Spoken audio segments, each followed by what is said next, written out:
कुछ ही ऐसे नेता हैं जो आला कमान को आंख दिखाने की हिम्मत रखते हैं और उन्हीं में से एक है वसुंधरा राजे। जी हाँ, राजस्थान की मैडम वसुंधरा राजे, जो 2 बार सीएम रह चुकी हैं और राजस्थान की पहली महिला मुख्यमंत्री रह चुकी हैं। एक दौर था जब सीएम रहते राजे के सामने बड़े बड़े अधिकारी और बीजेपी के नेता भी मौन धारण करे रखते थे, लेकिन समय का पहिया घूमा और अब राजे को बीजेपी किनारे लगाने में जुट गई। ये कहना जितना आसान है उतना ही मुश्किल इसे करके दिखाना है। कहा जाता था केसरिया में हरा हरा और राजस्थान में वसुंधरा। अब बीजेपी को राजस्थान में ऐसा चेहरा चाहिए जिसे वो दिल्ली से कंट्रोल कर सके, लेकिन महारानी वो चेहरा कभी नहीं बन सकती।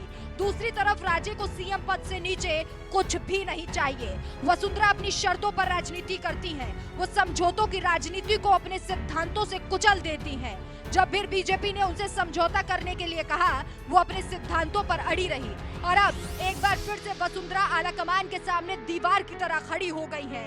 राजे अब किसी दलील को सुनने के मूड में नहीं। सीएम के लिए कई नाम सामने आ रहे हैं, लेकिन राजे सबसे मजबूत दावेदार है। पर्यवेक्षक राजस्थान पहुंचे।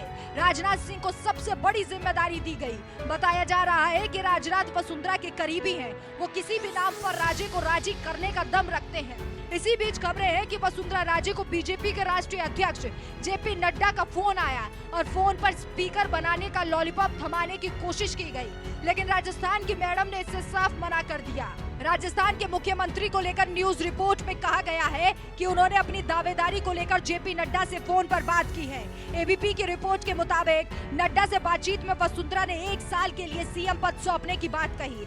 राजस्थान की 2 बार मुख्यमंत्री रही वसुंधरा राजे अब तीसरी बार मुख्यमंत्री बनने की दावेदारी पेश कर चुकी हैं। हालांकि इसकी आधिकारिक पुष्टि नहीं हुई।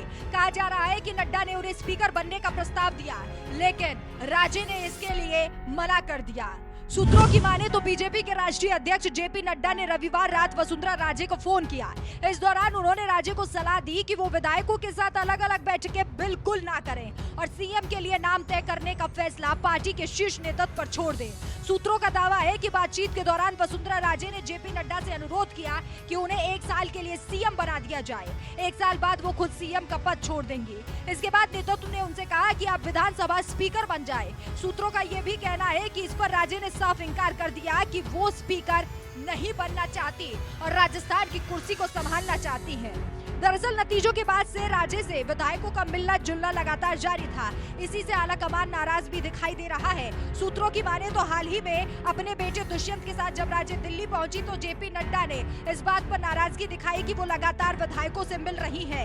इस तरह की जानकारी भी सामने आ रही है कि विधायक राजे से मिल रहे हैं और उनसे ये कहा जा रहा है कि जब पर्यवेक्षक वहाँ मौजूद हो तो सभी के सामने सीएम पद के लिए सीएम के तौर पर सबसे पसंदीदा नाम वसुंधरा राजे का लिया जाए। ऐसे में सवाल ये भी कि आखिर 1 साल के लिए वो सीएम पद क्यों मांग रही है। दरअसल सीएम पद के लिए वसुंधरा राजे सबसे मजबूत दावेदार दिया कुमारी और बाबा बालकनाथ को मानती है। एक्सपर्ट मानते हैं कि अगर दिया कुमारी सीएम बनी तो वसुंधरा राजे की राजनीति प्रदेश में लगभग खत्म हो जाएगी, क्योंकि दिया कुमारी भी राजघराने से आती हैं, वो भी राजपूत है। पार्टी आलाकमान से उनके भी अच्छे संबंध हैं। यही वजह है कि फिलहाल वो 1 साल का समय मांगकर दिया कुमारी और अन्य दावेदारों को रेस से बाहर करना चाहती है।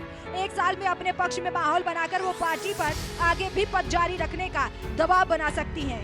लेकिन सीएम किसे बनाया जाए ये फैसला बीजेपी आलाकमान लेगी। लेकिन क्या राजे सच में प्रेशर पॉलिटिक्स खेलने की कोशिश कर रही है? क्या उनका ये फॉर्मूला काम आएगा? आपकी क्या राय है? हमें कमेंट करके जरूर बताएं।